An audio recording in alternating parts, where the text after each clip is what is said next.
Study IQ IAS, अब तैयारी हुई अफोर्डेबल।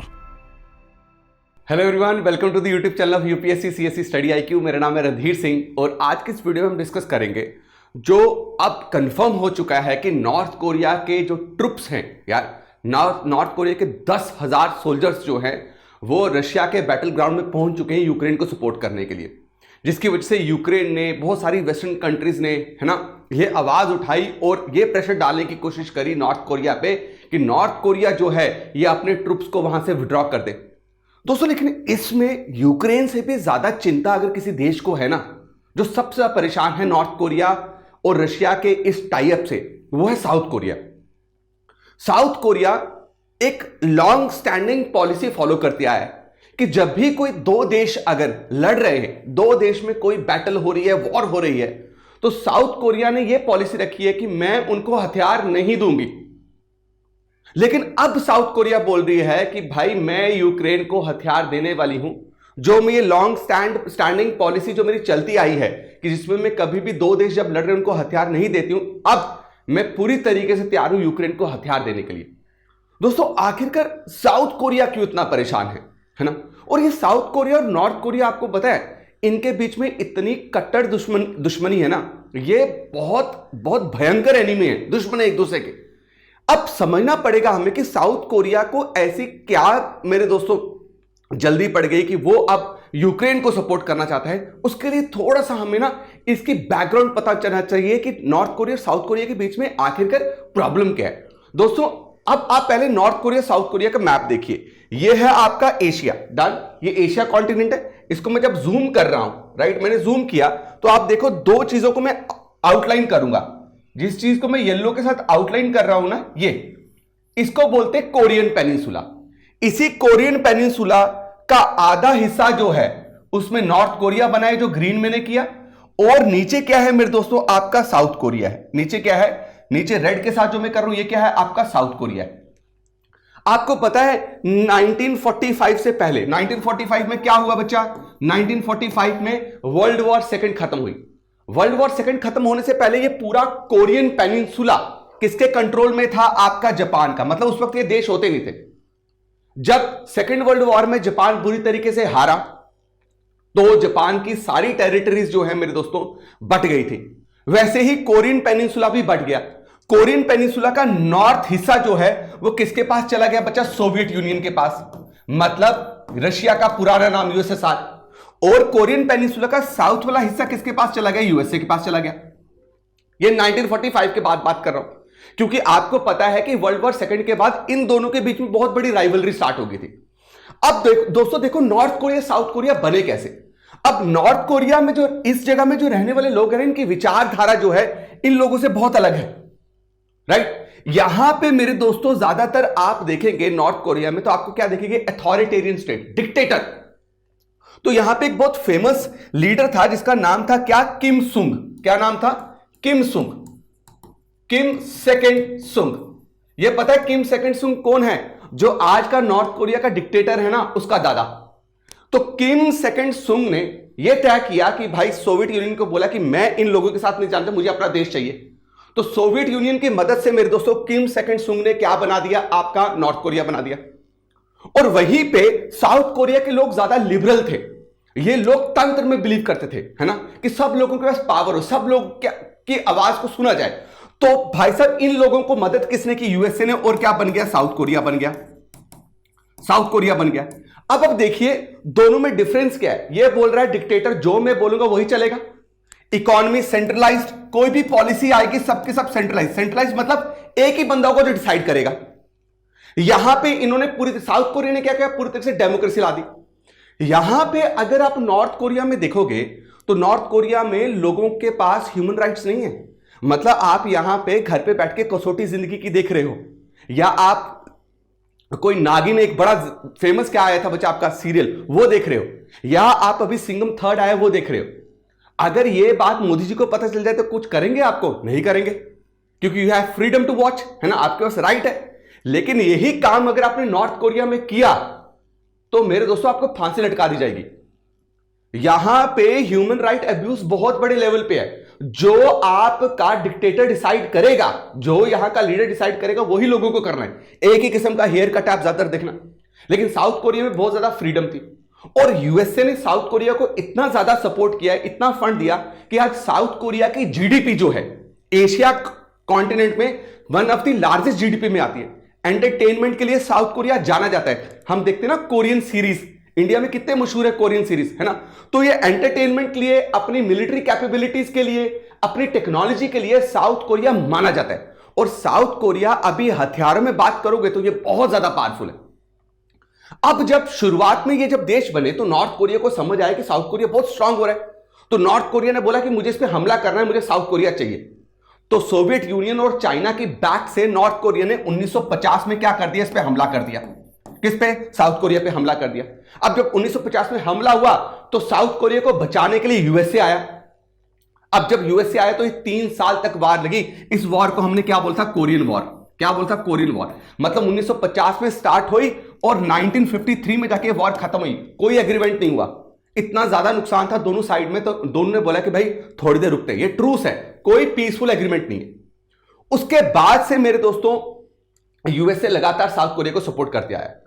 अब जब 1953 की वॉर खत्म हुई उसके बाद नॉर्थ कोरिया को समझ आया कि भाई मुझे अगर साउथ कोरिया से जीत पानी है तो मुझे अपनी न्यूक्लियर कैपेबिलिटीज को बढ़ाना पड़ेगा। मतलब मैं न्यूक्लियर पावर कंट्री बनना चाहती हूं। तो 1990s में इसने क्या किया? 1990s में नॉर्थ कोरिया ने मेरे दोस्तों आपका न्यूक्लियर बॉम्ब बनाने की तैयारी करी और 2006 में सबसे पहला टेस्ट किया।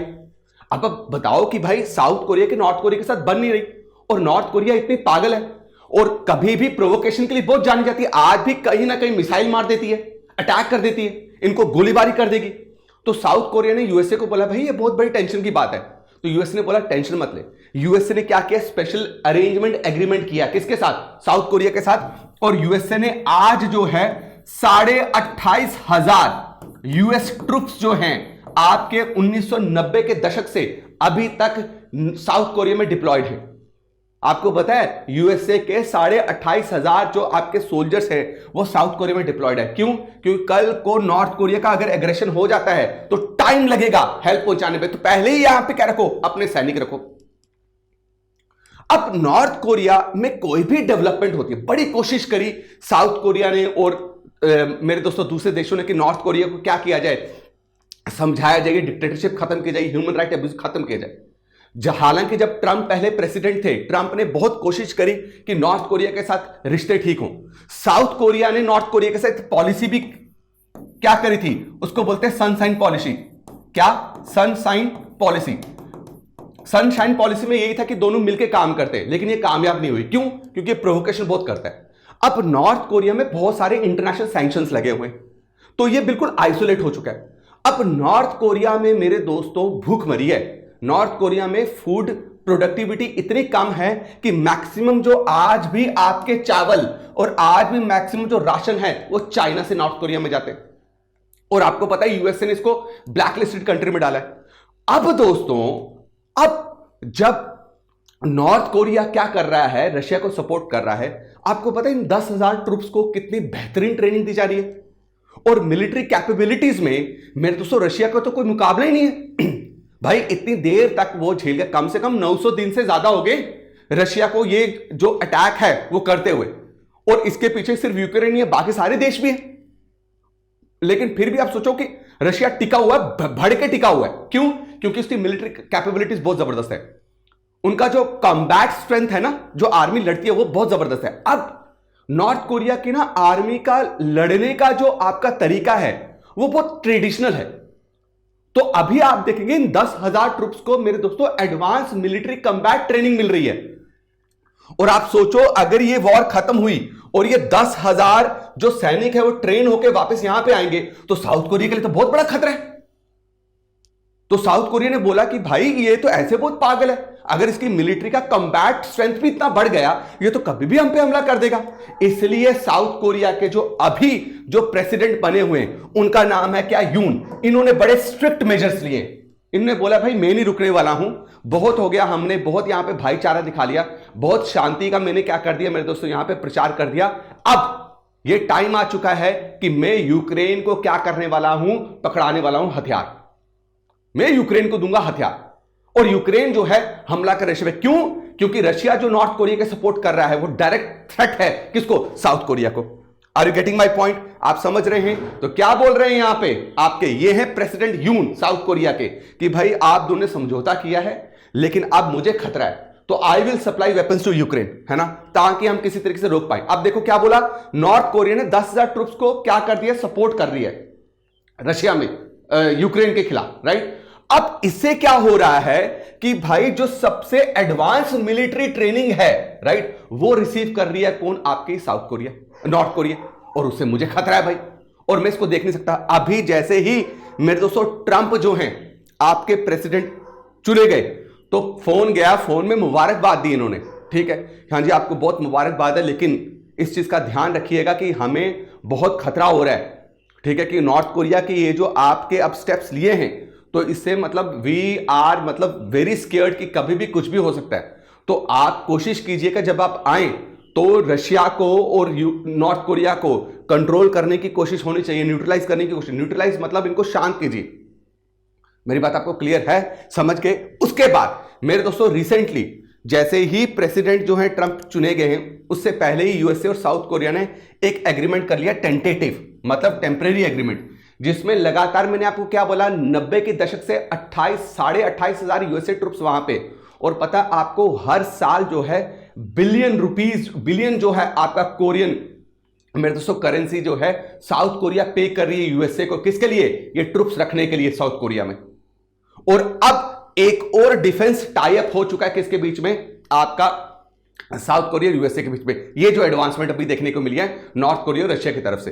अब साउथ कोरिया ने क्या बोला कि मुझे अपनी डिफेंस कैपेबिलिटी को बहुत ज्यादा बढ़ाना है, इसलिए 1.9 बिलियन डॉलर के मेरे दोस्तों हथियार जो हैं आपके मंगवाने वाला है कौन? South Korea. कहां से? यूएसए से। तो अब आप इसको समझिए कि ये टाइम इंडिया में भी आया था जब पाकिस्तान न्यूक्लियर पावर कंट्री बनी, तो इंडिया में घबराहट देखने को मिलती। क्यों ना मिले यार? आपके दुश्मन देश जो आपके साथ है, जिसके साथ आपकी हमेशा जो है नफरत ही रही है, जिसके साथ हमेशा आप कितने जंगे लड़ चुके, उसके पास अगर आपको पता चल रहा है कि ऐसा हथियार है जिससे वो आपको खत्म कर सकता है, तो क्या आप कोई एक्शन नहीं लेंगे? या तो आप उससे बेहतरीन हथियार बनाने की कोशिश करेंगे, या किसी आप दूसरे देश से मदद लेने की कोशिश करेंगे। यही साउथ कोरिया कर रहा है। इसीलिए साउथ कोरिया में यह बहुत चिंता की बात है। मैं उम्मीद करता हूं कि आपको यह वीडियो समझ आई। मैंने पूरा हिस्टोरिकल बैकग्राउंड आपको बताया। अब दोस्तों कमेंट सेक्शन में आप कमेंट करके बताइएगा कि साउथ कोरिया की राजधानी यानी कैपिटल का नाम क्या है? प्योंगयांग, सियोल, क्यूमिंग या यारलुंग? कमेंट सेक्शन में जरूर कमेंट करिएगा। वीडियो को ज्यादा शेयर कीजिए, लाइक कीजिए, और आपको नेक्स्ट वीडियो कौन से टॉपिक पे चाहिए यह भी कमेंट सेक्शन में बताना। Thank you so much. जय हिंद, जय भारत। स्टडी IQ IAS, अब तैयारी हुई अफोर्डेबल।